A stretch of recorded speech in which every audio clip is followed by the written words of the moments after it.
Bonsoir à toutes, bonsoir à tous, j'espère que vous allez bien. Bienvenue dans votre 7-8, nous sommes le vendredi 31 janvier.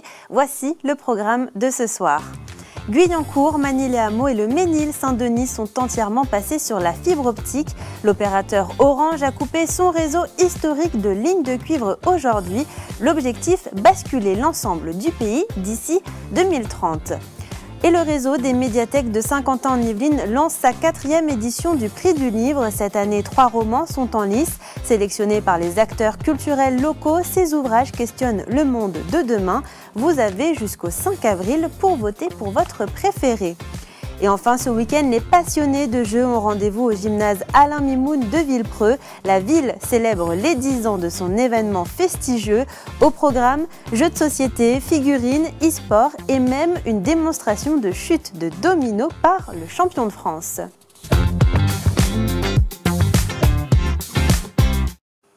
Mais avant de dérouler ce journal, ce matin, à 8 h, le commandement de la cyberdéfense et l'Académie de Versailles se sont rendus au lycée Marie Curie de Versailles. Ils ont rencontré des élèves participant au challenge Passe ton hack d'abord. Ce concours mobilise plus de 7000 lycéens et étudiants à travers la France.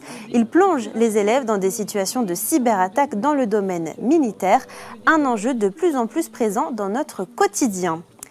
Et dans 5 ans, en 2030, les lignes de cuivre du réseau ADSL n'existeront plus en France. Tout le réseau Internet passera par la fibre. Ce démantèlement débute officiellement ce vendredi 31 janvier dans 3 communes des Yvelines, Guyancourt, le Mesnil-Saint-Denis et Magny-les-Hameaux.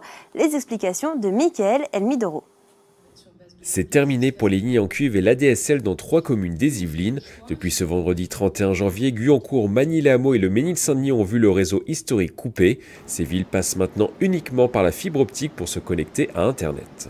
On s'assure qu'on choisit des communes qui ont déjà la fibre installée sur quasiment l'ensemble des adresses, de façon à ce que le transfert et la migration du cuivre vers la fibre se passent de façon sans couture pour les clients. Dans les Yvelines, cela représente environ 20 000 habitants sur ces 3 communes. À ce jour, le Mesnil-Saint-Denis affiche 100% de lignes en fibre optique, Guyancourt est à 99,96% et Magny-les-Hameaux à 99,90%.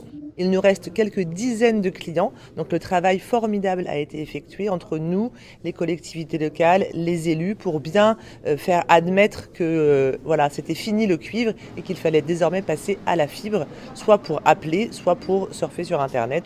Après ces 3 communes yvelinoises, l'opérateur Orange va continuer et accélérer ce démantèlement sur les 5 prochaines années en coupant les raccordements 1 à 1. Les lots vont aller crescendo en taille. Donc là, nous sommes sous un lot qu'on appelle pré-industriel, puisque c'est 200 000 sur la France, dont 50 000 en Île-de-France. Le lot 2 va être beaucoup plus conséquent. C'est multiplié par 4 sur l'Île-de-France le nombre de clients dont on va parler. Et puis ensuite, ça va aller crescendo. Il faut qu'on ait terminé. Notre objectif, c'est d'avoir terminé en 2030. Donc que nous puissions faire toutes les communes et tous les clients nécessaires d'ici 2030. Si les habitants ne veulent pas passer à la fibre optique, des alternatives sont proposées aux clients avec notamment la 4G ou la 5G.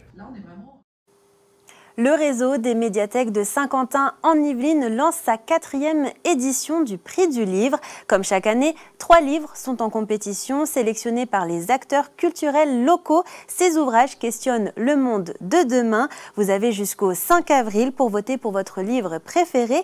Mélanie Poquet fait le point avec le directeur du réseau des médiathèques de Saint-Quentin-en-Yvelines. L'idée, c'est de choisir des romans qui illustrent la figure de l'auteur comme visionnaire, pour reprendre les mots de Patrick Modiano lors de son discours de réception du prix Nobel.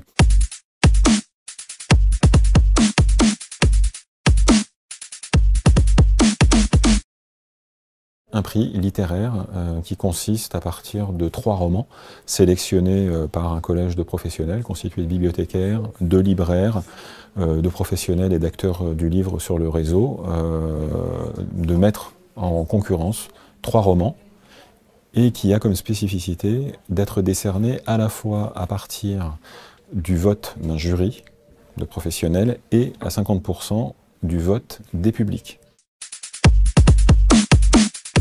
Delphine Binoui est journaliste d'origine iranienne et Badgents raconte l'histoire d'une jeune adolescente qui se retrouve en butte à la société iranienne et avec tout ce qu'elle fait peser sur les femmes et notamment les jeunes femmes qui veulent vivre en étant émancipées.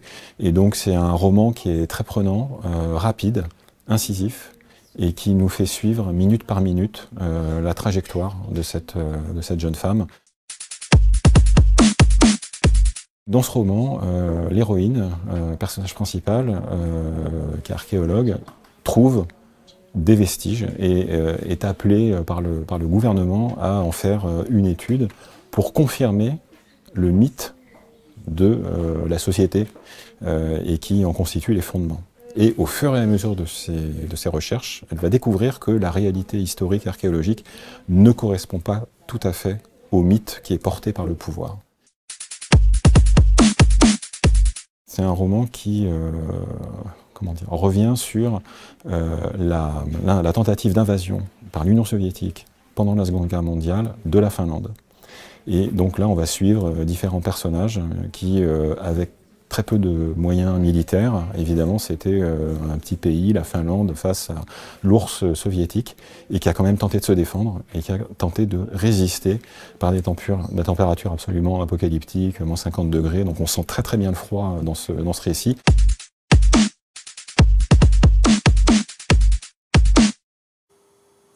Côté sport, des pépites du tennis sont attendues à Feucherolles ce week-end. Le Parc des Sports accueille la Tennis Europe Winter Cups U16 filles.